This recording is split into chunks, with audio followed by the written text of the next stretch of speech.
Vous êtes fatigué en permanence, vous prenez du poids sans raison apparente, votre cœur s'emballe, votre humeur change, votre sommeil se dérègle. Et si le problème venait d'un organe de 20 grammes que personne ne regarde vraiment? Très petite glande, et qui dit glande forcément dit un organe qui va sécréter une ou plusieurs hormones. On peut avoir un syndrome dépressif, de l'irritabilité, on peut avoir aussi une action sur la cognition, et un manque de concentration. La thyroïde est petite, silencieuse, mais elle pilote certaines des hormones les plus importantes de notre corps. Énergie, métabolisme, rythme cardiaque, concentration et fertilité. Dans un monde saturé par des perturbateurs endocriniens, d'aliments ultra transformés et de stress chronique, les déséquilibres thyroïdiens sont de plus en plus fréquents et pourtant encore très mal compris. Bonne dose de compléments peuvent remplacer le traitement médical. J'enlèverai une bonne dose de complément par une activité physique régulière. Aujourd'hui, je reçois le docteur Nedir, endocrinologue et spécialiste de la thyroïde, pour nous aider à comprendre, dépister et agir.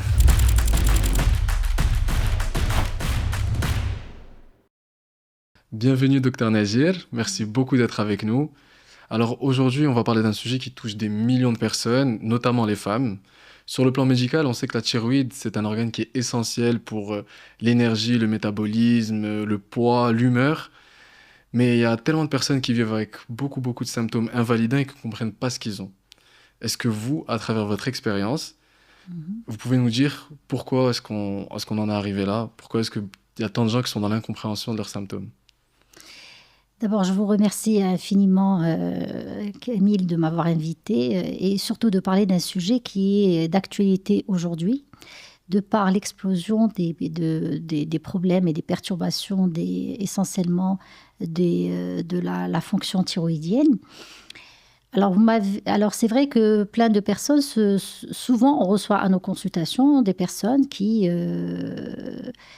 se plaignent de symptômes et qui ont entendu parler finalement maintenant, il y a quand même un petit travail qui a été fait dans les médias, etc., où les gens commencent à comprendre ce que c'est la thyroïde, les perturbations qui peuvent arriver à leur thyroïde, et ils viennent nous voir pour voir est-ce que réellement ils ont un problème thyroïdien ou pas.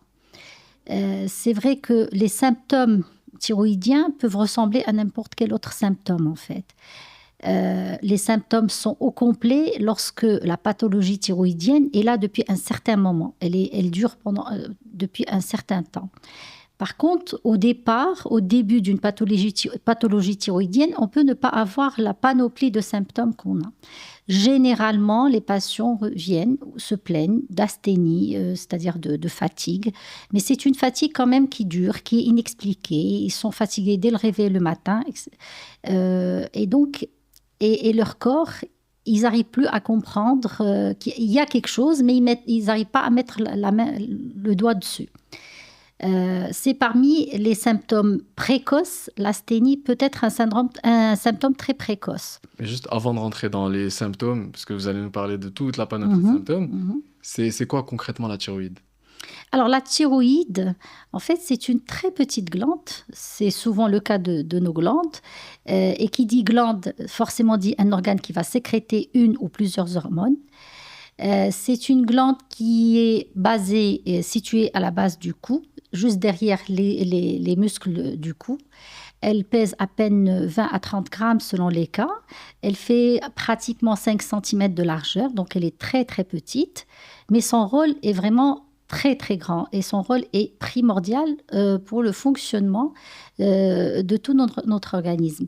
C'est-à-dire au moindre déséquilibre hormonal thyroïdien, on va avoir des perturbations qui peuvent toucher pratiquement tous nos organes et nous donner la sensation de vivre dans un autre corps. Vous pouvez nous expliquer rapidement comment ça fonctionne? Alors, les hormones thyroïdiennes, comme je viens de le dire, elles vont agir sur pratiquement tous nos organes. On va d'abord sur le cerveau, c'est-à-dire qu'en cas de perturbation thyroïdienne, on va avoir un changement déjà de l'humeur, on peut avoir un syndrome dépressif, de l'irritabilité, on peut avoir aussi une action sur la cognition, un manque de concentration, une mauvaise mémorisation, sur aussi le système cardiovasculaire. Les hormones thyroïdiennes vont avoir une action sur la fréquence cardiaque, sur la contractilité cardiaque, ils vont avoir une action sur la tension artérielle. sur le tube digestif. Quand on a des problèmes ou des troubles thyroïdiens, on va avoir des troubles digestifs parce que les hormones thyroïdiennes vont avoir une action directe sur la motilité intestinale. Et on va avoir aussi des troubles de la thermorégulation de notre organisme. Il faut savoir que, il faudrait juste expliquer, je pense, le terme. Oui, j'y viens. C'est parce que, c'est-à-dire que si vous voulez, les hormones thyroïdiennes sont un peu le chauffage, notre chauffage. Ils vont réguler la température de notre organisme. Et donc, on va comprendre plus tard, on va voir que quand on a des perturbations dans le sens d'un manque ou d'un excès d'hormones thyroïdiennes, on va soit sentir plus le froid, ou alors avoir la sensation de chaleur. En parlant des hormones thyroïdiennes, donc en gros, c'est des hormones qui sont sécrétées par la thyroïde. On a la T3 et la T4. Oui, absolument. Mais avant de rentrer dans ça, c'est quand même, tout est contrôlé par notre cerveau. Exactement, c'est-à-dire exactement est contrôlé par une autre petite glande qui a la taille d'un pois chiche, qu'on appelle l'hypophyse. Alors l'hypophyse, c'est le système de contrôle de pratiquement de pas mal de glandes, y compris la glande thyroïdienne. Alors, à travers quoi l'hypophyse va contrôler la thyroïde? À travers une autre hormone qu'on appelle la TSH. C'est une hormone hypophysaire qui va réguler la fonction de la thyroïde. Elle va faire ce qu'on appelle un rétrocontrôle sur la thyroïde. Si la thyroïde ne fonctionne pas assez, c'est ce qu'on appelle avoir une hypothyroïdie, c'est-à-dire quand la thyroïde devient paresseuse, l'hypophyse va réagir, il va augmenter la sécrétion de TSH qui va aller stimuler plus la thyroïde pour fonctionner. C'est ce qui fait comprendre quand on a une hypothyroïdie, on a une élévation de la TSH.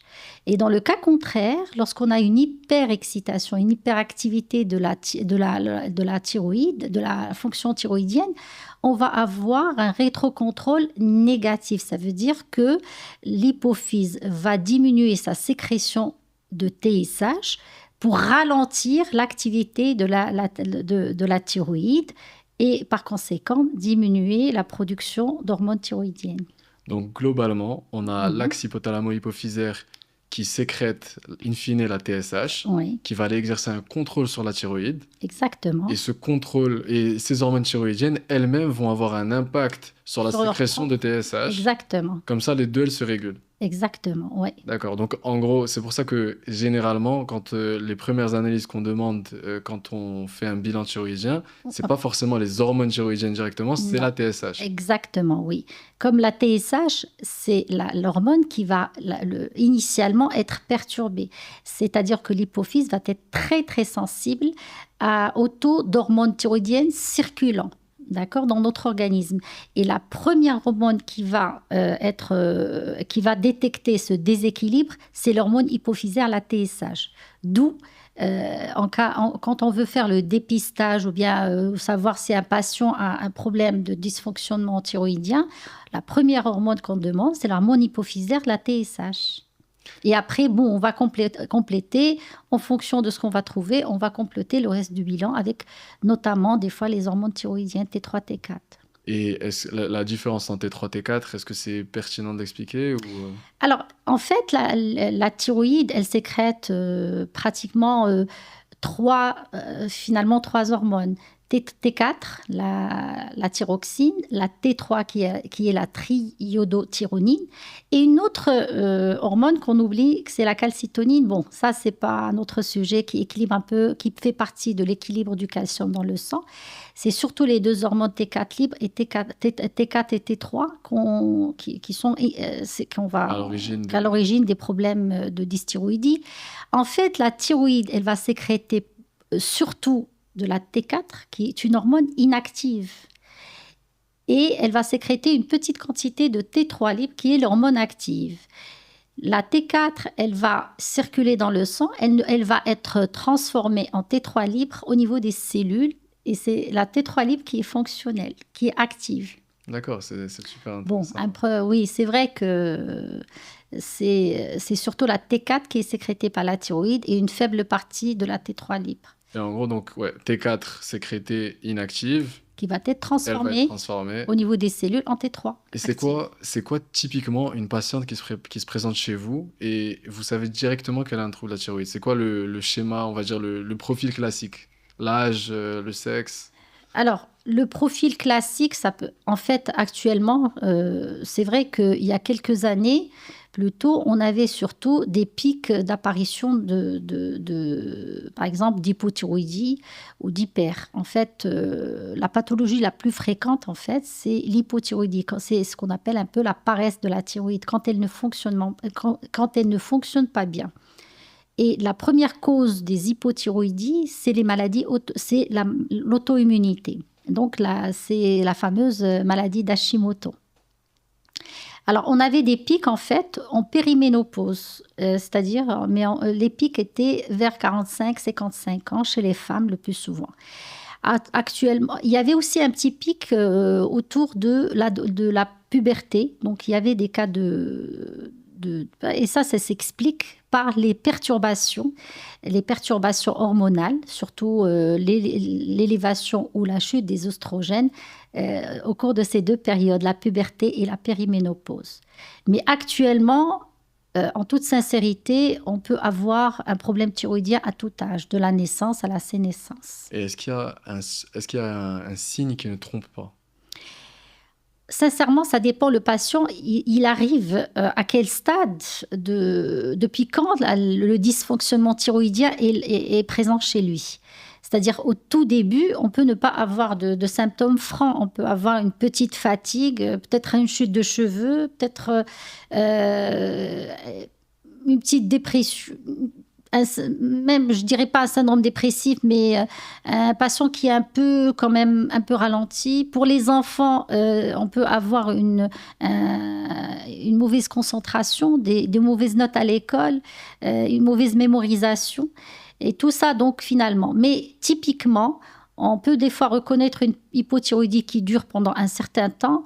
Quand on a l'œil de l'endocrinologue, on peut la reconnaître dès que le patient rentre chez nous, on peut le voir, les hypothyroïdies ou bien les hyper. Mais ça, c'est à des stades quand même un peu plus... quand la pathologie, elle dure assez longtemps chez le patient. Finalement, devant toute fatigue inexpliquée, chute de cheveux, il faut quand même doser la TSH.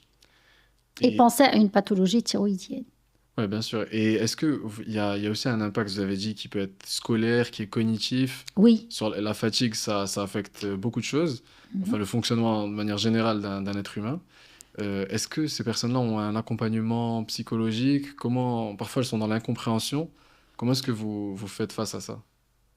En fait, quand le problème de trouble thyroïdien est établi, c'est-à-dire que si on traite et qu'on rétablit une bonne fonction thyroïdienne, ce qui est extraordinaire, c'est que tout rentre en ordre. C'est-à-dire que le patient va changer de tout au tout. C'est-à-dire au bout de quelques semaines, donc le patient retrouvera une bonne concentration, une bonne mémorisation, donc il sera moins déprimé, etc., ou bien moins irritable.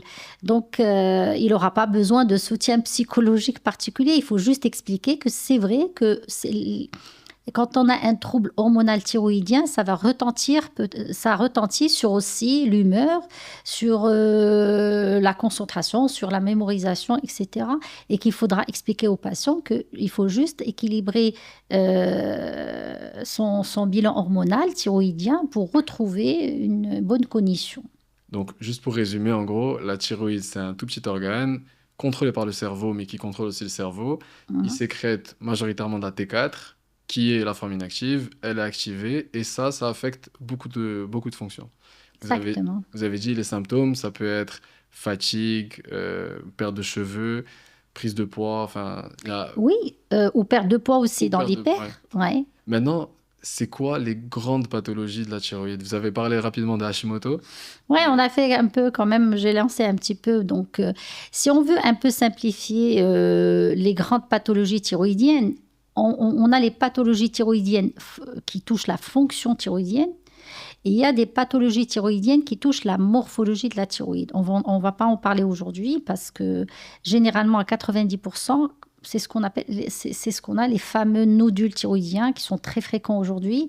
Mais dans 90% des cas, il n'y a pas de dysfonctionnement thyroïdien. On va parler des perturbations thyroïdiennes de la fonction thyroïdienne. Alors, on a deux choses. Soit la thyroïde devient paresseuse, et donc c'est ce qu'on appelle l'hypothyroïdie. Ou alors, la thyroïde devient hyperactive, hyperexcitée et va sécréter plus d'hormones thyroïdiennes qu'il n'en faut. Et on parle d'hyperthyroïdie. Donc, pas assez d'hormones thyroïdiennes, hyperthyroïdie, excès d'hormones thyroïdiennes. Et dans les deux cas, on aura des perturbations de tout notre organisme, puisqu'on a dit que les hormones thyroïdiennes touchent tout. Voilà. Donc, dans l'hypothyroïdie, on a... Pas assez d'hormones. Ouais, on n'a pas assez d'hormones. C'est quoi les maladies les plus fréquentes? Alors, les maladies les plus fréquentes, c'est la fameuse thyroïdite d'Hashimoto, c'est-à-dire c'est une hypothyroïdie auto-immune. C'est-à-dire que le patient va développer une auto-immunité qui est ciblée sur la thyroïde. Il va fabriquer des anticorps antithyroïdiens qui vont attaquer la thyroïde et par conséquent qui vont faire en sorte qu'elle va fonctionner moins. C'est ce qu'on appelle la thyroïdite d'Hashimoto, l'hypothyroïdie suite à une thyroïdite d'Hashimoto. Dans l'autre versant, on peut aussi avoir des thyroïdites non auto-immunes. D'accord? C'est pas obligatoirement, on n'a pas toujours une auto-immunité, mais c'est la plus fréquente, l'hypothyroïdie. Et le plus souvent, c'est une hypothyroïdie, je dirais pas définitive, mais il y a de fortes probabilités pour qu'elle soit vraiment définitive et le traitement peut être à vie. Vous parlez d'Hashimoto? D'Hashimoto, oui. Les autres causes, avant, c'était les carences en iode. Aujourd'hui, pratiquement dans le monde et même au Maroc, on n'en voit plus parce que depuis qu'il y a eu un enrichissement du sel, de la farine, du lait, etc. en iode, il y avait dans les années 50-60 quand même un programme de l'OMS qui a permis quand même d'éradiquer ce type d'hypothyroïdie par carence en iode. Donc la pathologie auto-immune thyroïdienne reste la plus fréquente. Il y a l'hypothyroïdie d'Hashimoto. Et dans l'autre sens, en cas d'hyperthyroïdie, la pathologie thyroïdienne, hyperthyroïdie, c'est-à-dire quand la thyroïde est hyperfonctionnelle, la première pathologie qu'on a, c'est la maladie de Basedow. C'est aussi une pathologie auto-immune. Le système immunitaire va fabriquer des anticorps qui vont être dirigés contre aussi des récepteurs de la TSH au niveau de la thyroïde. C'est ce qu'on appelle les anticorps antirécepteurs de TSH et qui vont provoquer une hyperexcitation des cellules thyroïdiennes qui vont commencer à fabriquer trop d'hormones thyroïdiennes. Ça, c'est les principales. Aussi, on peut avoir une hyperthyroïdie suite à une thyroïdite subaiguë ou aiguë. Généralement, c'est des thyroïdites qui sont transitoires, des hyperthyroïdies transitoires qui peuvent guérir toutes seules. Ou après, qui peuvent donner une hypo. Ça, c'est quand, normalement, dans les thyroïdites auto-immunes, on peut avoir une petite période, même dans une réelle Hashimoto, on peut avoir une période d'hyperexcitation de la thyroïde, puis euthyroïdie, c'est-à-dire que la thyroïde revient à la normale. Mais le patient, comme il a des anticorps antithyroïdiens qui sont élevés, surtout les anticorps anti-TPO, il va faire par la suite une hypothyroïdie, c'est vrai. Ouais. Et la plupart des signes qu'on a décrits jusque-là, des symptômes, c'est les symptômes d'hypothyroïdie. Est-ce que vous pouvez nous dire, c'est quoi les symptômes d'hyper? Alors, que ce soit l'hypo, l'hyper, ce qu'il faut savoir, c'est que quand on a une hyperthyroïdie, tout est accéléré. L'hypo, c'est bien le contraire. Le métabolisme est ralenti. C'est-à-dire, dans l'hypo, il y a une prise de poids qui n'est pas énorme non plus. Hein. Ce n'est pas à cause de ça qu'on est obèse. Parce que souvent, on a des patients qui viennent nous voir. Donc, j'ai des problèmes de thyroïde, j'ai une petite TSH qui est élevée, alors j'arrive pas à perdre de poids, c'est ma thyroïde. En fait, ce qu'il faut savoir, que même dans des cas vraiment d'hypothyroïdie avérée et sévère, la prise de poids n'excède pas 2 à 5 kilos. C'est-à-dire que l'excès de poids ou l'obésité est multifactoriel. Il y a d'autres facteurs qui entrent en jeu. Mais c'est vrai qu'il faut traiter une hypothyroïdie pour que le patient arrive à perdre plus facilement le poids. L'hyperthyroïdie, c'est le contraire. C'est une perte de poids. On va tout accélérer. On va accélérer le métabolisme. Donc, c'est un amaigrissement qui est inexpliqué malgré un appétit qui est conservé. C'est des tremblements des extrémités. C'est une tachycardie, c'est-à-dire que le pouls du patient est très accéléré au repos. La Il y a thermorégulation. Oui. Alors, la chaleur, on l'a dit tout à l'heure, c'est le chauffage. Donc, quand il y a trop d'hormones, donc le patient va sentir la sensation de chaleur. Il n'arrive pas à se couvrir le soir pour dormir. Quand il fait froid, alors qu'il n'arrive pas, il a chaud, alors que les autres personnes autour de lui sont très couverts. Donc, tout est accéléré, en fait. Et on va faire aussi, on n'a pas parlé des muscles aussi. Donc, les hormones thyroïdiennes ont une action sur le muscle, le tonus musculaire. Quand on a trop d'hormones thyroïdiennes, on aura une fonte musculaire. C'est les muscles qui vont quand même à s'affaiblir aussi. Et est-ce qu'on a l'inverse dans une hypothyroïdie? Oui, parce que dans l'hypothyroïdie, non, on n'aura pas plus de muscles. Non, mais on va avoir de l'œdème et de la rétention d'eau et de sel. L'œdème myxœdème. Non, le myxœdème, on ne le voit plus aujourd'hui parce que c'était une complication quand on a une hypothyroïdie qui dure pendant longtemps et qui n'a pas été diagnostiquée pendant très longtemps. Et c'est des patients qui se retrouvaient il y a longtemps au sein des unités de soins intensifs. Moi, je parle de la rétention d'eau et de sel, c'est-à-dire des patients qui vont avoir une petite bouffée sur du visage avec des paupières qui sont un peu bouffies, gonflées, et des œdèmes des membres inférieurs, surtout un œdème rétro-malléolaire. Et ça, c'est dû à la rétention la rétention d'eau et de sel qui va vraiment disparaître lorsque le patient n'est plus en hypothyroïdie. Donc, il va fondre un petit peu. Et par ordre de fréquence, vous avez beaucoup parlé de fatigue. Est-ce que dans une hyperthyroïdie, on est fatigué? Oui, absolument, parce que imaginez quelqu'un qui a en permanence une tachycardie, ça veut dire un pouls qui est très accéléré. Il est au repos, il dort la nuit et pourtant il a un pouls de 100, 120, 130 battements par minute. Donc forcément, il va être très fatigué, il va être très essoufflé, il ne peut même pas monter les escaliers.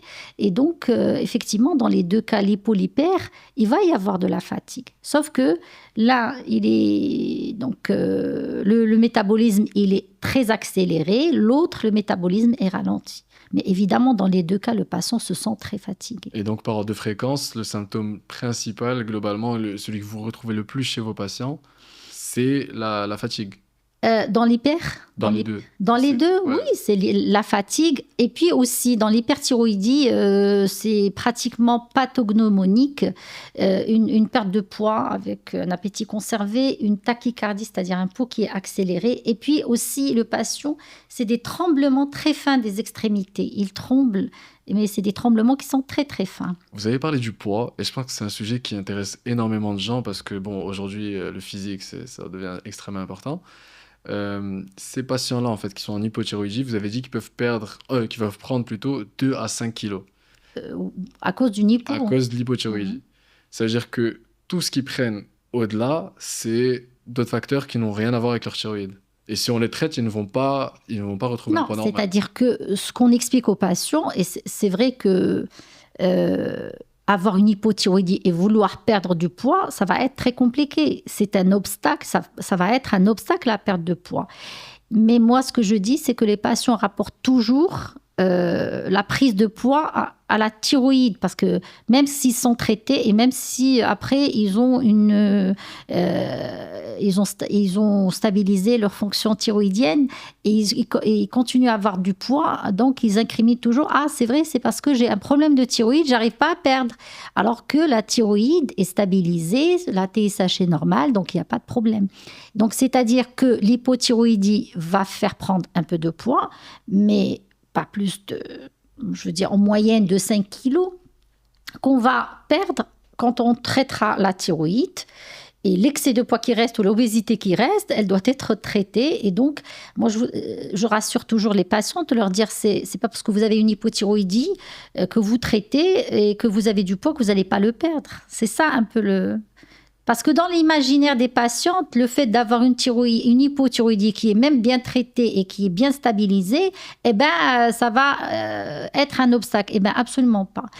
Il y a aussi quelque chose, c'est un petit message, je pense que j'aimerais faire passer, mais je sais pas si vous avez déjà fait cette expérience. Mhm. Il y a des gens qui prennent l'hormone thyroïdienne, genre qui la prennent Pour pour maigrir. maigrir. Ouais. Vous savez, ça a été des essais qui ont été faits il y a plus de 30 ans. Hein. Il y avait certains, et d'ailleurs pas au Maroc et ailleurs, ils avaient essayé, effectivement, dans le temps, on n'avait pas beaucoup de traitements comme maintenant sur l'obésité, etc. Ils ont essayé de donner des extraits thyroïdiens aux gens pour maigrir, etc. Il faut dire que c'est dangereux aussi. Parce que vous avez vu, quand on a un peu plus d'hormones thyroïdiennes que physiologiquement, eh ben, y a plein d'organes qui vont être touchés. Il y a la fréquence cardiaque, le cœur. C'est-à-dire que, et on ne va pas perdre plus que ça. Hein. C'est-à-dire pour 2-3 kilos, on va mettre la santé au danger. Ça a été fait, mais normalement, ces dernières années, ça fait un bon bout de temps qu'on pratiquement non. C'est quoi le lien entre la thyroïde et l'infertilité? Ou plutôt la fertilité? La fertilité, oui, les hormones thyroïdiennes, tout à l'heure, j'aurais pu aussi dire que les hormones thyroïdiennes agissent sur les cycles menstruels chez la femme et sur la fertilité chez la femme et chez l'homme. En cas, par exemple, de dysfonctionnement thyroïdien, surtout dans une hypothyroïdie, on peut avoir des troubles de l'ovulation chez la femme et qui va constituer une infertilité, en fait. Chez l'homme, il y a un homme qui a une hypothyroïdie assez importante, il va y avoir une diminution de la libido, il va y avoir des problèmes de dysfonctionnement érectile, il peut aussi avoir des problèmes ou des perturbations de la forme et de la qualité et de la mobilité des spermatozoïdes. Et ça se passe comment pendant la grossesse pour la femme? Une femme qui a une hypothyroïdie. Alors, une hypothyroïdie, il faut toujours quand même, chez des femmes qui ont une hypothyroïdie, il faut quand même la traiter avant de concevoir une grossesse. Donc, il faut avoir une TSH normale avant de concevoir un enfant pour les patientes qui ont déjà un problème d'hypothyroïdie. Au début, et ça, chez les femmes qui sont en période d'activité génitale et qui ont et qui veulent concevoir une grossesse, lorsqu'elles sont sous traitement thyroïdien, surtout dans l'hypothyroïdie, lorsqu'ils sont sous thyroxine, il faut absolument, dès qu'elles sachent qu'elles sont enceintes, très très tôt, dès qu'elles ont un petit retard de règles et qu'elles sachent qu'elles sont enceintes, elles doivent augmenter leur apport en médicaments de 30 à 50%. Pourquoi ? Parce que durant les 12 premières semaines de la vie fœtale, le fœtus a besoin d'hormones thyroïdiennes, comme on l'a dit, pour le développement de son cerveau. Et donc, les besoins augmentent parce que les besoins de la maman avant la grossesse suffisaient juste à la maman.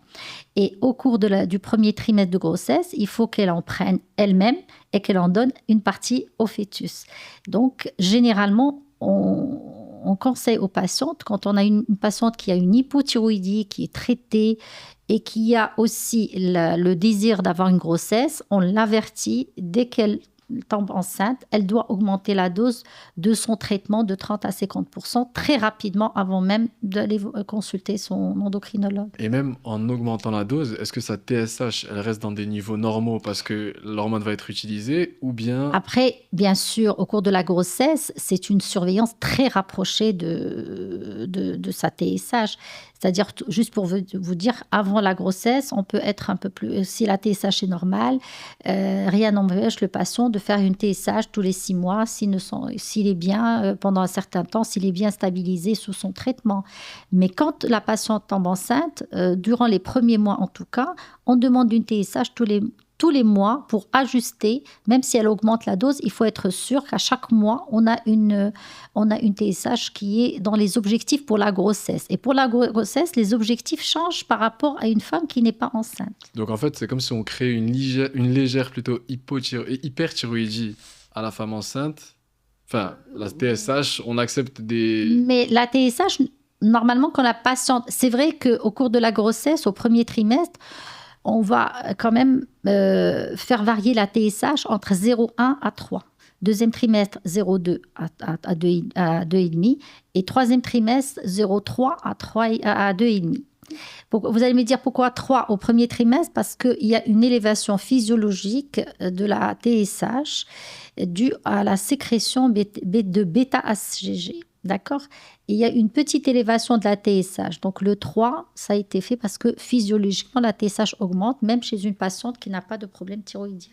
Donc, on a des objectifs qui sont très stricts. Ça ne veut pas dire que lorsqu'on donne une dose de plus de 30 à 50%, la patiente va nous faire une hyperthyroïdie. Non. C'est-à-dire la patiente va prendre ce qu'elle a, mais elle doit en avoir en plus pour son fœtus. Ça, c'est les 12 semaines d'aménorrhée, c'est très, très important. Parce que le fœtus n'a pas encore développé sa propre thyroïde. À partir de 12 semaines, le fœtus, normalement, il a sa thyroïde. Ça ne veut pas dire qu'il faut arrêter le lévothyrox ou donner moins, mais juste que c'est très, très, très important. Les 12 semaines, c'est très important d'avoir une dose optimale d'hormones thyroïdiennes pour le fœtus. Parce que c'est à ce moment-là qu'il y a le développement du cerveau. Et donc, il y a eu des études qui ont été faites sur le devenir des enfants à un âge plus avancé, c'est-à-dire sur le QI, sur le coefficient intellectuel. Lorsqu'on a une très bonne TSH, donc il n'y a pas de problème. Et on a constaté quand même que dans les études, si la TSH au cours du premier trimestre n'est pas très bien stabilisé, ouais. C'est-à-dire que le devenir du QI chez l'enfant peut être un peu diminué. Et là, vous avez parlé du suivi très rapproché chez la femme enceinte. Ça donne quoi chez la personne, on va dire, qui a une hypothyroïdie, mais lambda, entre guillemets? Est-ce que c'est un suivi qui est sur le très long cours? Est-ce que c'est à vie? Alors, ça, c'est pour l'hypo ou l'hyper? L'hypo. Alors, l'hypo, une fois qu'on aura fait le diagnostic, si c'est une thyroïdite d'Hashimoto, c'est vrai, avec des anticorps qui sont très élevés.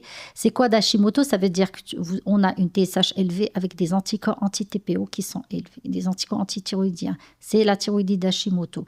Alors, la thyroïdite d'Hashimoto, généralement, elle va persister longtemps. On a eu des cas, ça, c'est cas par cas. Je ne dis jamais aux patients, vous avez une hypothyroïdie à vie. Tant qu'on a la thyroïde en place, tout peut arriver. On a eu des cas avec même des anticorps un peu élevés, revenir à une fonction, voilà. Donc, il faut jamais dire jamais.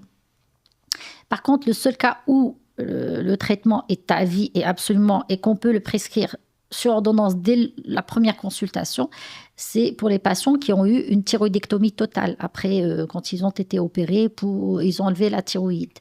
Et c'est vrai que dans les cas de thyroïdite d'Hashimoto, le plus souvent quand on a des anticorps, ça peut être définitif. C'est pour ça mais il faut toujours contrôler. Le rythme de contrôle, au départ, une fois qu'on aura normalisé la TSH, rien n'oblige le patient à faire sa TSH tous les mois ou 3 mois. Généralement, tous les 6 mois, il va recontrôler sa TSH. Et puis, si tout va bien, donc il n'y a pas de problème tous les 6 mois. Et puis, il faut aussi avertir le patient en cas de problème, s'il sent des symptômes, s'il est un peu plus fatigué que d'ordinaire, s'il sent quelque chose. Donc là, il peut faire sa TSH à n'importe quel moment. Vous avez parlé du traitement. Depuis tout à l'heure, vous dites lévothyrox. Est-ce que vous pouvez nous expliquer en fait le principe du traitement de l'hypothyroïdie? Alors, j'ai dit lévothyrox. Ouais. Normalement, je devrais dire la thyroxine, la L-thyroxine. Alors, lévothyrox, c'est le nom commercial, en fait, de L-thyroxine. C'est le seul qu'on a au Maroc. C'est le seul que connaissent les patients. En fait, c'est l'hormone thyroïdienne, la T4. C'est la L-thyroxine, c'est le lévothyrox. Donc, on l'utilise pour l'hypothyroïdie, comme on vient de le dire. C'est pour le traitement quand il y a un déficit en hormones. On n'a plus assez d'hormones, c'est l'hypothyroïdie. On doit traiter par un traitement hormonal substitutif, c'est-à-dire le manque d'hormones, on va le donner aux patients. C'est le fameux lévothyrox ou la L-thyroxine. Et quand on a trop d'hormones, une hyperthyroïdie? Alors, l'hyperthyroïdie, c'est le versant de l'hypo, c'est le contraire de l'hypo. On a trop d'hormones thyroïdiennes, donc il faut absolument les faire baisser. Et donc là, on a d'autres médicaments qu'on appelle les antithyroïdiens de synthèse, c'est-à-dire qu'ils vont bloquer la sécrétion des hormones thyroïdiennes pour ramener le taux d'hormones thyroïdiennes à un taux normal, parce qu'il y en a en excès. Et donc, est-ce que le contrôle de ces traitements est délicat? C'est vrai que l'hyperthyroïdie, son contrôle, je dirais pas délicat, mais l'hyperthyroïdie, en fait, c'est pas comme l'hypo. L'hyperthyroïdie, si c'est une maladie de base d'eau, l'hyperthyroïdie auto-immune, en tout cas, on va parler de la maladie de base d'eau, généralement, le traitement, si c'est au début du diagnostic, on avertit le patient que le traitement, il est peut-être un peu long, 1 an, 1 an et demi jusqu'à 2 ans, mais c'est jamais un traitement à vie. Il faut savoir, l'hyperthyroïdie, les antithyroïdiens de synthèse, on ne les donne pas au long cours, contrairement à l'hypo et avec le lévothyrox. L'hyperthyroïdie, on va traiter, et c'est vrai que le rythme au départ de la maladie, c'est-à-dire l'hyper va demander des consultations beaucoup plus fréquentes, etc., diminuer les doses, augmenter, et ça dépend du fait, ça dépend de chaque patient, parce que la maladie de base d'eau, ce qui la caractérise, c'est des épisodes d'hyperthyroïdie qu'on arrive à traiter médicalement, mais il y a de nombreuses rechutes. C'est-à-dire, quand on diminue le traitement, on arrête le traitement, des fois les patients nous font des rechutes. Qu'est-ce que ça veut dire une rechute? C'est-à-dire qu'ils reprennent, une fois on a équilibré les hormones, ils vont encore faire un autre épisode d'hyperthyroïdie. Et ça représente combien de patients? C'est la majorité? Après, l'hyperthyroïdie, c'est vrai que d'après ce qu'on voit tous les jours, voilà, elle est moins fréquente que l'hypothyroïdie. Elle est moins fréquente. La maladie de base d'eau, elle est moins fréquente que la thyroïdite d'Hashimoto, l'hypothyroïdie sur thyroïdite Hashimoto. Les rechutes peuvent être fréquentes. Et il y a des facteurs pronostiques, c'est-à-dire que le tabac, le sexe masculin font qu'il y a plus de rechutes chez ces patients-là. Après, quand on a une maladie de base d'eau qui dure pendant plus de 3 ans, 4 ans, il va falloir quand même trouver un traitement définitif qui soit l'iode radioactif, l'irathérapie. C'est-à-dire qu'on va donner de l'iode radioactif aux patients pour tuer les cellules sans se faire opérer. Cette méthode d'irathérapie est bien lorsque le patient n'a pas de goitre visible, n'a pas Vous pouvez expliquer goitre? Alors, goitre, c'est une augmentation du volume de la thyroïde, c'est-à-dire que le cou est gonflé. Quand la thyroïde augmente de volume, on parle de goitre. D'accord. Ou alors, dans les cas où on a un goitre une augmentation importante du volume de la thyroïde qui va donner esthétiquement un cou qui est gonflé, très, très gonflé, on peut aller à la chirurgie et enlever la thyroïde. Et dans donc les cas extrêmes, il y a beaucoup de rechutes dans l'hyperthyroïdie. Elle a une hypothyroïdie à vie. Donc après, oui, c'est vrai que tout à l'heure, on m'avait dit les causes d'hypothyroïdie, il y a les causes auto-immunes, c'est les plus fréquentes, et puis aussi il y a les causes iatrogènes, c'est-à-dire post-opératoires. Quelqu'un qui avait soit des nodules, qui a été opéré, parce que sa thyroïde était malade, il a enlevé la thyroïde, donc c'est ce qu'on appelle une thyroïdectomie totale. C'est ce qu'on appelle une hypothyroïdie iatrogène post-opératoire. Il n'a plus de thyroïde, évidemment, il doit recevoir des hormones thyroïdiennes de l'extérieur. Et par rapport à la supplémentation, on entend beaucoup de choses sur les réseaux. Qu'est-ce qui relève purement du marketing et qu'est-ce qui est vraiment prouvé scientifiquement sur les différents compléments alimentaires, le zinc, etc. Oui, c'est vrai que maintenant, très, très, très grosse polémique sur ça. Et c'est vrai que dans tous les congrès maintenant sur la thyroïde de par le monde, on commence un petit peu à faire quand même de la lumière sur ça. Et c'est vrai que les recommandations sur le plan international, c'est vrai que pourquoi les gens s'orientent vers le sélénium, le zinc, les isotinols, la vitamine D, tout ça, l'iode, pourquoi? Ces oligo-éléments-là, ils sont indispensables à la fabrication des hormones thyroïdiennes par les cellules thyroïdiennes. Alors, moi, ce que je peux dire, c'est que d'abord le sélénium. Le sélénium, il a été établi que, en fait, quand on a une alimentation qui est bien équilibrée, on mange un peu de tout, il n'y a pas de problème de carence en sélénium. Franchement, sauf des cas vraiment exceptionnels. C'est pour ça que les experts dans le monde recommandent de ne supplémenter les gens en sélénium, surtout dans la pathologie thyroïdienne, pour aider un peu la thyroïde quand on a des petites hypothyroïdies frustes, etc. que lorsqu'il y a une carence établie. C'est-à-dire qu'on aura fait une analyse qui a établi qu'il y a une carence en sélénium. Ou alors, ça c'est bon, je vais le dire quand même, mais on utilise le sélénium, et c'est des études qui ont prouvé ça, c'est dans la maladie de Basedow avec exophtalmie basdovienne. C'est-à-dire les gens qui font une maladie de Basedow, des fois, ce n'est pas toujours le cas, mais quelques patients vont faire aussi une exophtalmie. C'est-à-dire que les yeux vont sortir au cours de la maladie de Basedow. Le sélénium a prouvé qu'en fait, dans ce cas-là, on l'associe avec le traitement antithyroïdien de synthèse. Ça permet une petite amélioration, ça aide. Mais voilà, c'est les deux cas. Déficit en sélénium établi par un bilan, ou alors l'ophtalmopathie basedovienne, où le sélénium peut être indiqué dans ces cas-là. À part ça, si on a une alimentation équilibrée, on n'a pas besoin de sélénium. Et je voudrais quand même vraiment insister sur une chose. C'est que la dose de sélénium toxique n'est pas très loin de la dose qui est recommandée normale, physiologique. Donc on voit de plus en plus les gens prendre beaucoup du sélénium. Ils ont une alimentation riche en sélénium aussi. Et donc, ils risquent de faire un surdosage et une intoxication au sélénium. Vous savez, l'intoxication au sélénium fait perdre des cheveux, fait faire les ongles cassants, etc. Alors qu'on a vu des gens prendre du sélénium parce que ils ont de la chute de cheveux, ils ont ça. Je ne dis pas que c'est à cause d'un excès de sélénium, mais il faut faire vraiment attention. C'est-à-dire que quelqu'un qui mange équilibré, il mange un peu de tout. Et puis de la viande rouge, du foie, du poisson, de thon, les sardines, les légumineuses. Sauf que les légumineuses, il faut vraiment bien les tremper dans l'eau parce qu'ils sont, à cause des phytates, je pense des phytates, ils vont être moins bien absorbés au niveau de l'organisme. Donc, il faut vraiment bien les tremper dans l'eau avant de les manger. C'est ce que nous faisons pour les pois chiches, pour les haricots blancs, etc. Donc, après, il y a les fruits secs, les amandes, les noix de cajou, les fameuses noix de Brésil. C'est vrai qu'elles sont riches en sélénium. Une ou deux peuvent rapporter une ration journalière. Mais si on mange un peu de tout, on va avoir du sélénium, on va avoir du zinc, on va avoir de l'iode. Donc, ce n'est pas la peine, donc absolument pas. Si on prend du poisson, etc., on aura un peu de tout. Normalement, la seule supplémentation qu'on recommande actuellement, c'est vrai parce qu'on constate soit des carences ou même une insuffisance ou même des fois des carences, c'est la vitamine D.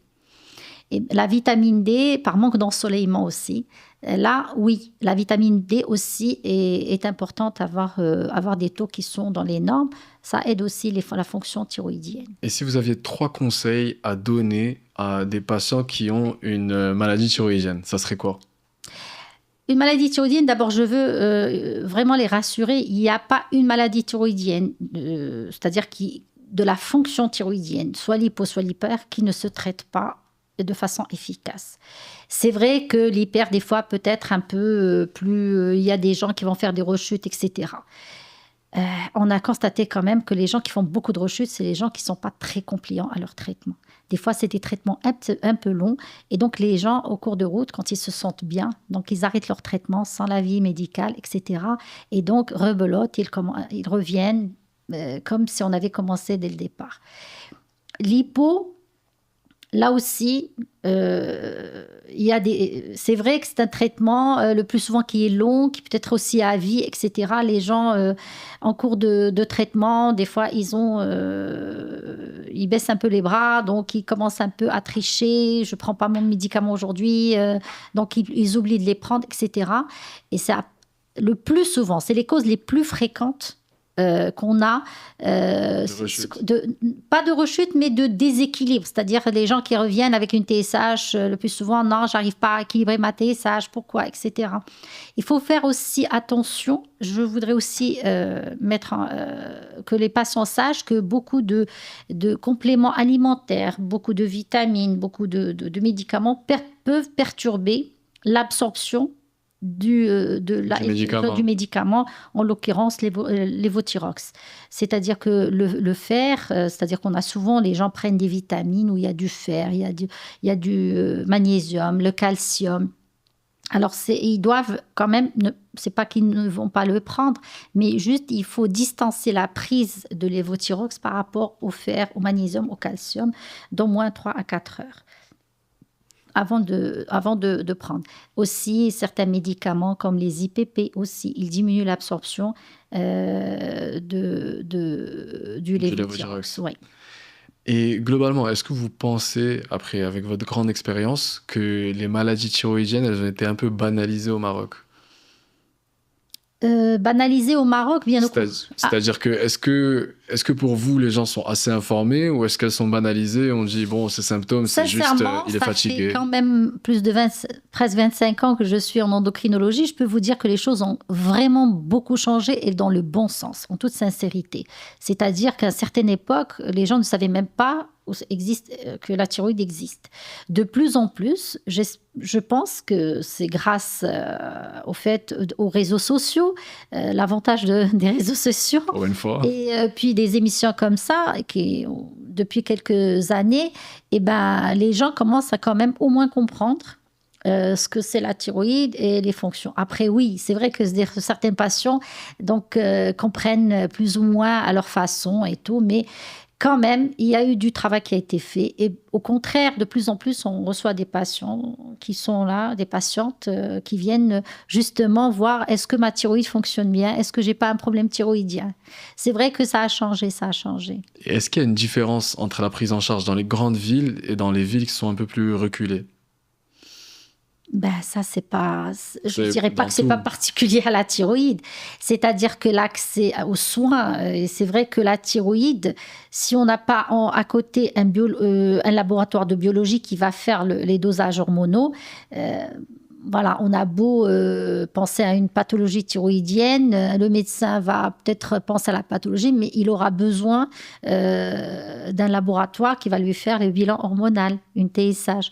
Mais là aussi, la TSH, ces dernières années, les bilans hormonaux, surtout le dosage de la TSH, il y a des kits de dosage et beaucoup de laboratoires de par le Maroc. Alhamdoulilah, ils sont même dans des contrées, dans des petites villes. Il y a quelques années, ce n'était pas le cas, mais aujourd'hui, grâce à l'amélioration des techniques et la simplicité des techniques de dosage et des kits qui sont déjà disponibles et qui sont disponibles chez tous les laboratoires, ont quand même l'accès à... Bon, pas dans les montagnes, mais au moins dans les petites villes. Donc, je pense que ça a été un peu amélioré. On va passer à une section qu'on adore dans Sans Ordonnance, c'est mythe ou réalité. Ok. Je vais vous donner des affirmations, vous me dites si c'est un mythe ou si c'est réel. Ok. Si ma TSH est normale, je ne peux pas avoir de symptômes. Alors, si ma TSH est normale, je ne peux pas avoir de symptômes. Non. On peut avoir des symptômes, mais lesquels, par exemple non. Fatigue. Les symptômes, fatigue, ça veut dire généralement, est-ce que c'est dû à la TSH? Qui serait dû à la TSH? On veut pas. C'est vrai que dans certains cas, on peut avoir une TSH normale et que le ressenti du patient n'est pas. Il se sent pas bien. Et ça, c'est bon. On va rentrer dans c'est-à-dire dans une. C'est la limite aujourd'hui, on sait... Non, c'est-à-dire qu'on sait, des fois, il y a des patients qui vont peut-être avoir besoin d'un peu plus d'hormones, même à une TSH. Parce que, écoutez, quand vous voyez l'intervalle de TSH, il est très large quand même. C'est entre 0,30, 0,25 jusqu'à 4,5, 5. Et donc, il y a des patients qui ne vont pas se sentir bien à 3, 3,5, qui vont se sentir bien à 0,35, à 0,55, 0,60. Mais c'est vrai qu'une TSH normale, il ne faut pas quand même s'acharner à dire que c'est ma thyroïde. C'est-à-dire que quand la TSH est normale, à 90-99% des cas, la fatigue, il faut chercher ailleurs. Un dysfonctionnement de la thyroïde implique toujours une prise de poids souvent irréversible. Absolument pas. Une fois le traitement commencé, tout rentre rapidement dans l'ordre. Absolument. Les maladies thyroïdiennes sont toujours définitives. Non, pas toujours. Une meilleure alimentation et hygiène de vie ainsi qu'une bonne dose de compléments peuvent remplacer le traitement médical. J'enlèverai une bonne dose de compléments par une activité physique régulière. Le stress a un énorme impact sur le bon fonctionnement de la thyroïde. Absolument. C'est vrai? Ouais. C'est-à-dire qu'on a parlé des fameuses rechutes en cas de maladie de base 2, et ben, le plus souvent, ils sont dus, c'est-à-dire les rechutes à l'occasion d'un stress, d'un choc émotionnel. Les patients, on a eu des patients qui, pendant des années, ont fait régresser leur maladie de base 2 à l'occasion d'un choc émotionnel ou d'un stress intense, ils ont fait une rechute. Et aussi, il faut savoir que le stress, comme les pathologies dont on a parlé, thyroïdiennes, elles sont auto-immunes, l'Hashimoto et la maladie de base 2, et les maladies auto-immunes, elles sont liées au stress, entre autres, et à l'environnement, à plein d'autres choses. Les maladies thyroïdiennes ne concernent que les femmes. Majoritairement, je dirais des femmes. C'est-à-dire 10 cas, dans 10 cas de pathologie thyroïdienne, vous aurez 8 femmes et 2 hommes. Donc votre consultation, c'est principalement des femmes? Oui, mais on voit de plus en plus d'hommes aussi. C'est une pathologie qui est féminine, mais les hommes aussi peuvent être touchés. Et est-ce qu'avec les perturbateurs endocriniens, il y a de plus en plus de cas où les cas se stagnent? Les perturbateurs endocriniens, on l'a dit, c'est pour toutes les pathologies auto-immunes. Et c'est vrai que vous avez vu qu'il y a une étroite relation entre les autres hormones telles que les oestrogènes et la pathologie thyroïdienne. Et par conséquent, les perturbateurs endocriniens, oui, ils vont avoir un impact sur la thyroïde. Et si vous deviez faire passer un seul message à tous nos auditeurs, ça serait quoi? Alors, au moindre soupçon de dysfonctionnement thyroïdien, il faut... Vraiment, c'est simple. Vous pouvez faire une TSH qui coûte... Bon, je ne vais pas dire qu'il ne coûte rien, mais quand même, c'est une analyse qui peut être faite à n'importe quel moment de la journée. On n'est pas obligé d'être à jeun. On peut la faire même... Ça coûte combien ? Ça coûte en fonction 250 dirhams environ. Et c'est remboursé si on va chez un endocrinologue? Bien sûr, c'est remboursé. C'est remboursé par toutes les assurances, donc il n'y a pas de problème. Donc c'est un examen qui reste très, très, très facile, très fiable et qui est rapidement, on peut le faire. Donc si on a la suspicion, effectivement. Et depuis certaines années, c'est vrai que ça commence à rentrer dans les bilans systématiques, surtout chez les femmes. Voilà. C'est vrai et ça nous a permis quand même de détecter assez de pathologies thyroïdiennes très précoces. Et ça change la vie de la patiente. Exactement. Et surtout, ça permet de faire un diagnostic très précoce, ne pas vraiment arriver à attendre que ça soit un peu plus évolué. Ouais. Mais dans tous les cas, moi, le message, c'est que les pathologies thyroïdiennes, elles peuvent être très, très bien traitées. Donc, quand elles sont détectées, et donc, il suffit juste de consulter au moindre soupçon, etc. Donc, il n'y a pas de problème. Donc, il ne faut pas être trop anxieux à propos de ces pathologies. Non, absolument pas. Et puis, et je voulais rajouter une chose, c'est-à-dire qu'on parle de fertilité, parce que je reçois souvent des jeunes femmes, des jeunes filles même, et qui ont déjà une hypothyroïdie. Donc, ils craignent de ne pas... Parce que le mythe, c'est que si on a une hypothyroïdie, on ne peut pas avoir d'enfant. Ce n'est pas vrai. Ce n'est pas vrai. Donc, et quand c'est bien traité, bien suivi, on a les mêmes grossesses. C'est-à-dire qu'on a les mêmes chances que quelqu'un de normal. Donc voilà, il suffit juste d'avoir une bonne normalisation de la fonction thyroïdienne et d'être suivi, etc. Il n'y a pas de problème. Docteur Nadir, merci beaucoup pour votre présence. Merci pour la clarté de vos explications. J'espère. Franchement, c'était un plaisir. C'est gentil. Et merci à tous ceux qui nous écoutaient. Si ça vous a été utile, n'hésitez pas à partager. Suivez-nous sur la chaîne de Sans Ordonnance et on se retrouve très prochainement dans un autre épisode.